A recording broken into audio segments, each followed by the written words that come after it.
Very good evening everyone.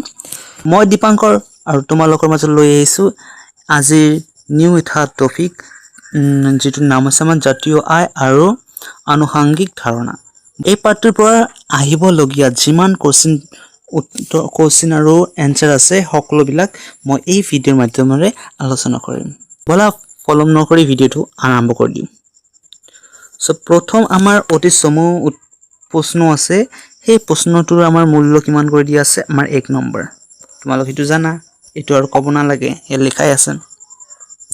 First question, প্ৰথম কোশ্চেনটো কৈছে কি মধ্যৱৰ্তী দ্ৰব্য বুলিলে কি বুজা? 15 আহিছে লগতে 18 আহিছে। যিবিলাক দ্ৰব্য চূড়ান্ত উপভোগৰ বাবে যোগান ধৰা নহয় তাক মধ্যৱৰ্তী দ্ৰব্য বুলি কোৱা হয়। এটো লিখি দিলে হৈ গল।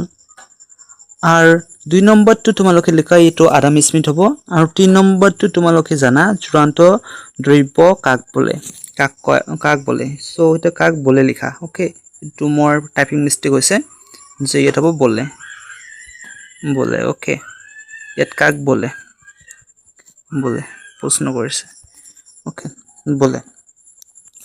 তোমালোকে এটো এনেকৈ লিখিব পাৰা এনেকৈ যে যিবোৰ দ্ৰব্য অন্তিমবাৰৰ বাবে ব্যৱহাৰ কৰা হয় সেইবোৰ দ্ৰব্যক চূড়ান্ত দ্ৰব্য বুলি কোৱা হয়, বা মই যেটো লিখি দিছো ইয়াত হেটো লিখিব পাৰা যে কোনো এক অৰ্থনীতিত উৎপাদিত দ্ৰব্যৰ যিখিনি দ্ৰব্য আৰু সেৱা চূড়ান্ত উপভোগৰ বাবে ব্যৱহাৰ কৰা হয় তাক চূড়ান্ত দ্ৰব্য বুলি কোৱা হয়, বা এনেদৰে ক'ব পাৰা যে যিবোৰ দ্ৰব্য অন্তিম বা শেষবাৰৰ বাবে ব্যৱহাৰ কৰা হয় সেইবোৰ দ্ৰব্যক চূড়ান্ত দ্ৰব্য বুলি কোৱা হয়। এনেকৈ লিখিলো তোমালোকে নম্বৰ পাই যাবা। এতিয়া 4 নম্বৰটো তোমালোকে লিখি লোৱা। এটো কৈছে কি তোমালোকে লিখি লোৱা। 5 নম্বৰটো তোমালোকে লিখি লোৱা। এটো হট কোশ্চেন বিলাক মই কৈ আছো, ডাইৰেক্ট কৈ নাথাকো, মই ইম্পৰ্টেন্ট বিলাক মই তোমালোকক কৈ দিম। ওকে, 6 নম্বৰটো তোমালোকে লিখি লোৱা।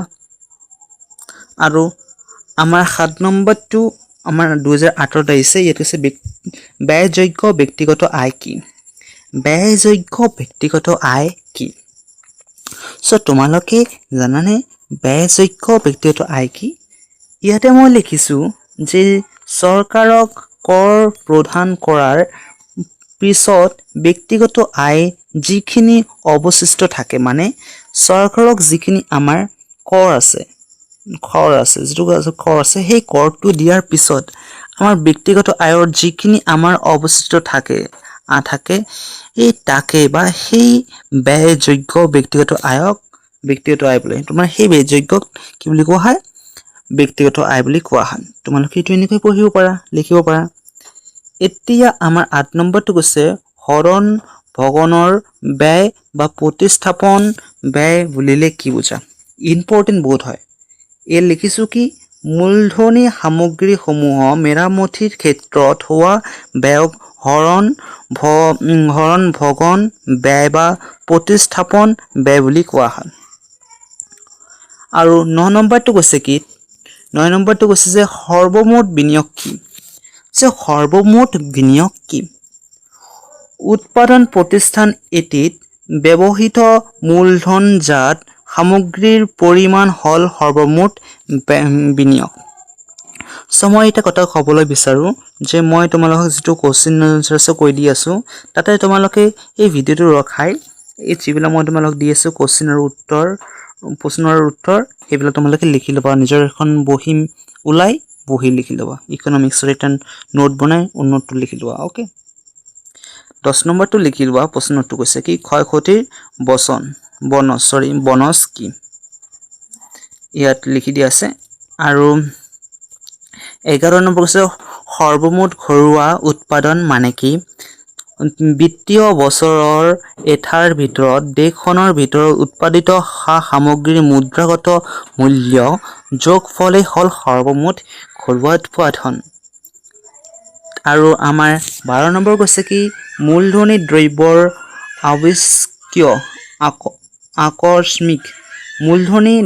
আকস্মিক ক্ষতি মূলধনৰ ক্ষয়ক্ষতিৰ অন্তৰ্ভুক্ত হয়নে? নহয়। ইয়াৰ উত্তৰ হ'ব কি? নহয়। মুঠ ৰাষ্ট্ৰীয় উৎপাদন কি?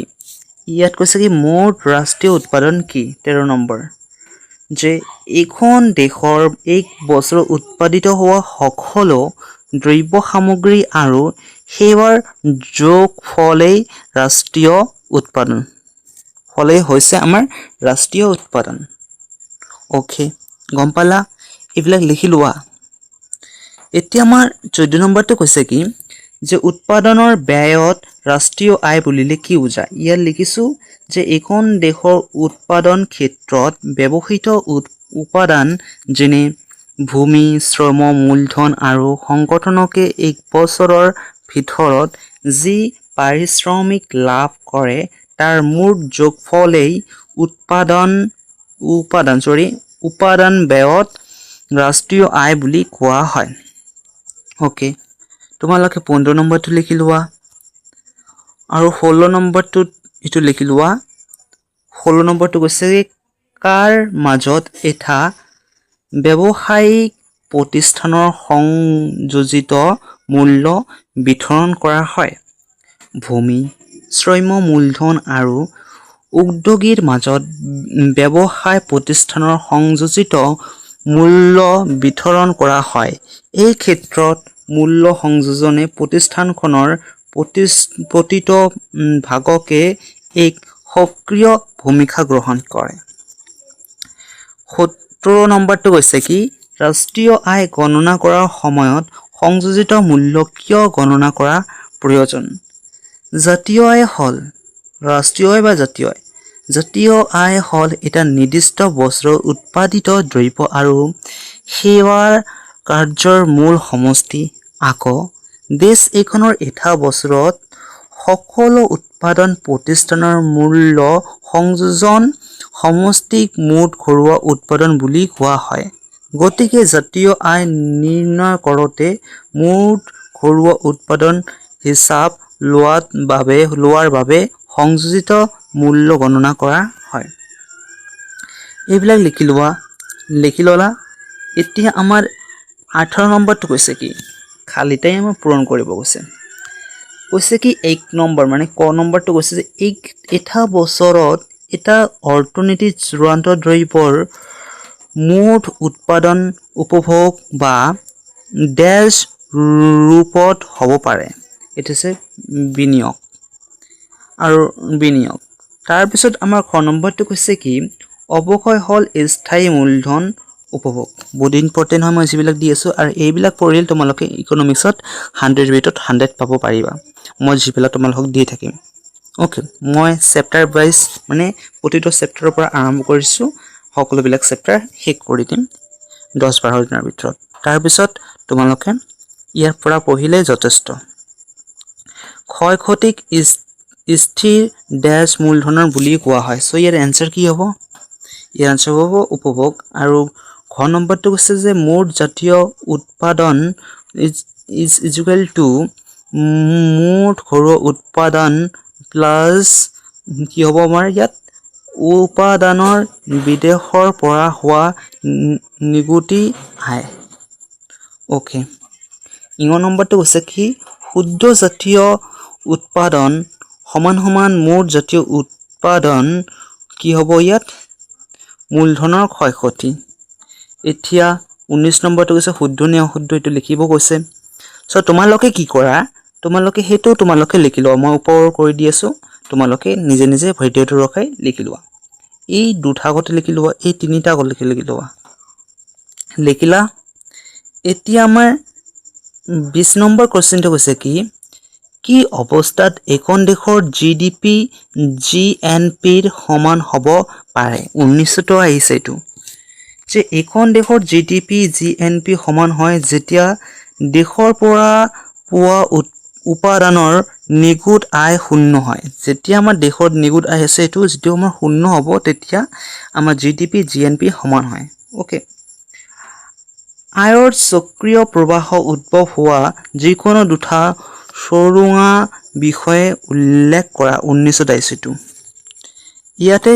দিয়া আছে যে আয়ৰ চক্ৰীয় প্ৰবাহ প্ৰক্ৰিয়াটো ব্যাখ্যা কৰিবলৈ কেইটামান প্ৰতি ধাৰণা গ্ৰহণ কৰা হৈছে যদি এই অভিধাৰণাসমূহ উঠাই লোৱা হয় তেতিয়া এই প্ৰক্ৰিয়াটো ব্যাখ্যা কৰিবলৈ অসুবিধা হয়। ইয়াৰ দুটা সুৰুঙা হৈছে আয়ৰ পৰা সঞ্চয় হোৱা নাই, আন্তৰ্জাতিক বাণিজ্য সম্পত্তি হোৱা নাই। এই দুটা লিখিলে তোমালোকে পাই যাবা নম্বৰ। ওকে, এতিয়া তোমালোকে খ নম্বৰত যোৱা চমু প্ৰশ্ন উত্তৰ এই 2 নম্বৰ। ওকে, নিকুট সংযোজিত মূল্য কি? নিকুট সংযোজিত মূল্য কি সেইটো লিখিব কৈছে। মুঠ বা স্থূল মূল্য সংযোজনৰ পৰা ক্ষয়ক্ষতিৰ পৰিমাণ বাদ দিলে যি মূল্য পোৱা যায় তাকে নিকুট সংযোজিত মূল্য বোলে। কৈছে পূৰ্বৱৰ্তী দ্ৰব্য কি? পূৰ্বৱৰ্তী দ্ৰব্য কি? সো ইয়াৰ উত্তৰ হ'ব আমাৰ এইটো হয় যে উৎপাদন প্ৰতিষ্ঠান এখনে এটা বছৰৰ পৰা আন এটা বছৰলৈ কঢ়িয়াই নিয়া বিক্ৰী নোহোৱা সম্পূৰ্ণ বা অসম্পূৰ্ণ দ্ৰব্য বা কেঁচা মালৰ মজুলত পূৰ্বৱৰ্তী দ্ৰব্য বোলে। মজুলক পূৰ্বৱৰ্তী দ্ৰব্য বোলে। এতিয়া আমাৰ 3 নম্বৰটো বহুত ইম্পৰ্টেণ্ট হয়, তোমালোকে এইটো লিখি লোৱা। জিডিপি গণনাত মধ্যৱৰ্তী দ্ৰব্যৰ মূল্য অন্তৰ্ভুক্ত কৰা নহয় কিয়? ইয়াৰ উত্তৰটো দি আছে, তোমালোকে উত্তৰটো লিখি লোৱা। আৰু 8 নম্বৰ উত্তৰটো দি আছে, লিখি লোৱা ভিডিঅ'টো ৰখাই। 8 নম্বৰ নহয়, 4 নম্বৰ হয়তো। 4 নম্বৰ উত্তৰটো দি আছে, তোমালোকে লিখি লোৱা ভিডিঅ'টো ৰখাই। 5 নম্বৰ উত্তৰটো দি আছে, তোমালোকে এইটো ভিডিঅ'টো ৰখাই লিখি লোৱা। আৰু 6 নম্বৰটো বহুত ইম্পৰ্টেণ্ট, মোষ্ট ইম্পৰ্টেণ্ট। এইটো মই এনেকৈ লিখি দিছোঁ যে ইয়াত কৈছে কি জিডিপি সংকোচক কি?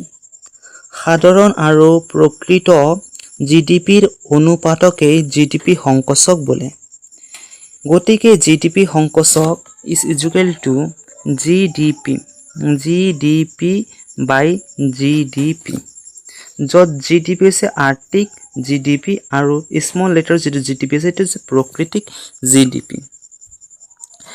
আৰু 7 নম্বৰটো বহুত ইম্পৰ্টেণ্ট হয়, এইটো আমাৰ 15ত আহিছে, তোমালোকে এইটো লিখি লোৱা। ওকে, ডাঙৰবিলাক মই ক'লে বহুত টাইম যাব, সেইকাৰণে নকওঁ, তোমালোকে মই এইটো দি থ'ম, তোমালোকে লিখি লোৱা। ওকে, 8 নম্বৰটো ভিডিঅ'টো ৰখাই লিখি লোৱা। আৰু 9 নম্বৰটো হৈছে ভোগ্য সামগ্ৰী কাক বোলে, বহুত ইম্পৰ্টেণ্ট। ইয়াৰ উত্তৰ তলত দিয়া আছে, তোমালোকে এইটো লিখি লোৱা।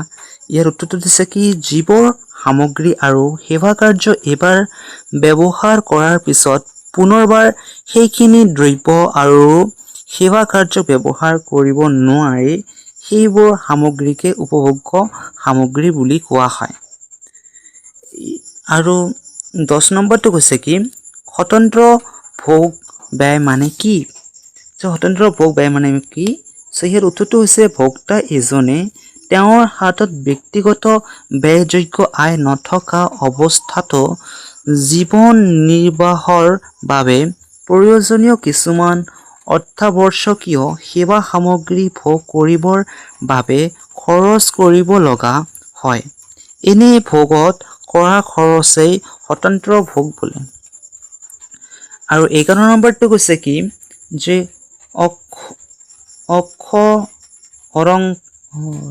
11 নম্বৰটো কৈছে কি অৰক্ষণ কি?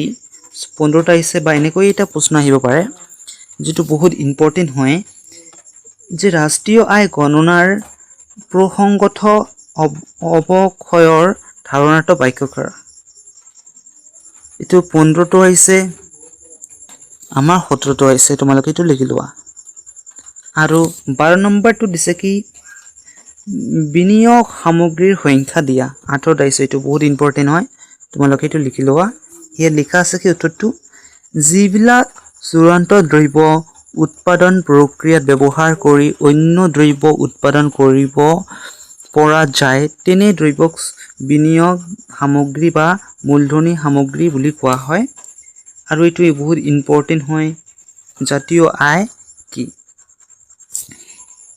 ইয়াৰ উত্তৰটো হ'ব এক নিৰ্দিষ্ট বিত্তীয় বছৰত এখন দেশত উৎপাদিত হোৱা সৰ্বমুঠ সামগ্ৰী আৰু সেৱা কাৰ্যৰ মুদ্ৰাগত মূল্যই দেশখনৰ জাতীয় আয়। আৰু 14 নম্বৰটো কৈছে কি বিনিয়োগ কি 15 আহিছে 2000 ইয়াৰ উত্তৰটো হ'ব এক নিৰ্দিষ্ট সময়ত কিছুমান স্থিৰ মূলধনজাত সামগ্ৰী যেনে যন্ত্ৰপাতি কল কাৰখানা দলং ঘাট পথ আদি বৃদ্ধি হোৱা অৱস্থা যিবোৰৰ দ্বাৰা উৎপাদন বৃদ্ধি পায় আৰু নতুন নিয়োগ সৃষ্টি হয় তাকে বিনিয়োগ বোলে আৰু 15 নম্বৰটো বহুত ইম্পৰ্টেণ্ট আঁতৰত আহিছে জিডিপি সংকোচক কি ইয়াৰ উত্তৰটো অতি সৰু হয় যে সাধাৰণ আৰু প্ৰকৃত জিডিপিৰ অনুপাতকেই জিডিপি সংকোচক বোলে আৰু 16 নম্বৰটো তোমালোকে এইটো লিখি লোৱা আঁতৰত আহিছে বহুত ইম্পৰ্টেণ্ট হয় আঁতৰত আহিছে আৰু 17 নম্বৰটোও তোমালোকে লিখি লোৱা ইয়াত কি হৈছে লিখি লোৱা যে ধৰা বজাৰ দৰক নিখুঁত উৎপাদন NNP এখন দেশৰ 1600 কোটি টকা যদি পৰোক্ষ কৰ 100 কোটি টকা সাহায্য 40 কোটি টকা হয় দেশখনৰ জাতীয় আয়ৰ পৰিমাণ নিৰ্ণয় কৰা হলত আহিছে এই কোশ্চেনটো আমাৰ যেটো সূত্ৰ আছে এটা আমি কি জানো আমি জানো কি জাতীয় আয় is equal to নিখুঁত উৎপাদন পৰোক্ষ কৰ আৰু সাহায্য হয় নে নাই হয় যত আমাৰ ইয়াত জাতীয় আয়টো দিয়া নাই আমাৰ দি আছে কি NNP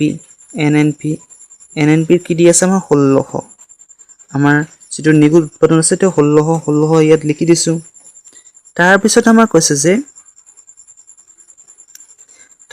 আমাক কৈছে কি আমাৰ যদি পৰোক্ষ এই পৰোক্ষ কৰ দিছে আমাৰ 100 কোটি যেটো ইয়াত 100 হয় ৰে এইটো 100 দিছে 100 লিখিলো আৰু আমাৰ সাহায্য দিছে 40 মানে 80 দিছে 80 দিছে লিখিলো এতিয়া এটো কি কৰিম যে ইয়াতে মই কি কৰিলো এটো আৰু এটো যোগ কৰি দিলো 1600 আৰু মই 80 মই যোগ কৰি দি আমি কিমান পালো 1680 আৰু বাকি কিমান থাকে 100 তা 1680 কি কৰো ইয়াতে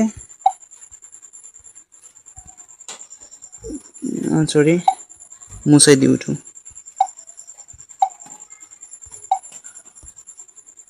1680 এই 1680 পৰা আমাৰ 100 যাব গলে কিমান থাকে 0 ইয়াতে 8 থাকিব আৰু ইয়াতে 5 থাকিব ইয়াতে 1 হয় নে নাই হয় সো এটো হয় বা তোমালোকে এটো এনেদৰেও কৰিব পাৰা মই তোমালোক দি আছো ইয়াত দি আছে আমাৰ 1600 আছে নে নাই আছে 1600 পৰা আমাৰ 100 মাইনাস কৰি দিয়া এইটো ইকাজাৰ ভুলতে লিখা হৈছে সে 100 মাইনাস কৰি দিয়া তেনেহলে আমাৰ আহিব কিমান 1500 আহে না নাই আহে আৰু সেই 1500 ৰ লগত আমাৰ 80 এড কৰি দিয়া তেনেহলে आंसर আহি যাব 1580 কোটি টকা এতিয়া গম পাইছা কিন্তু তোমালোকে সূত্ৰটো মনত ৰাখিব লাগিব ওকে ইটো আমাৰ কিমান ৰৈছে 17 আহিছে এতিয়া তোমালোকে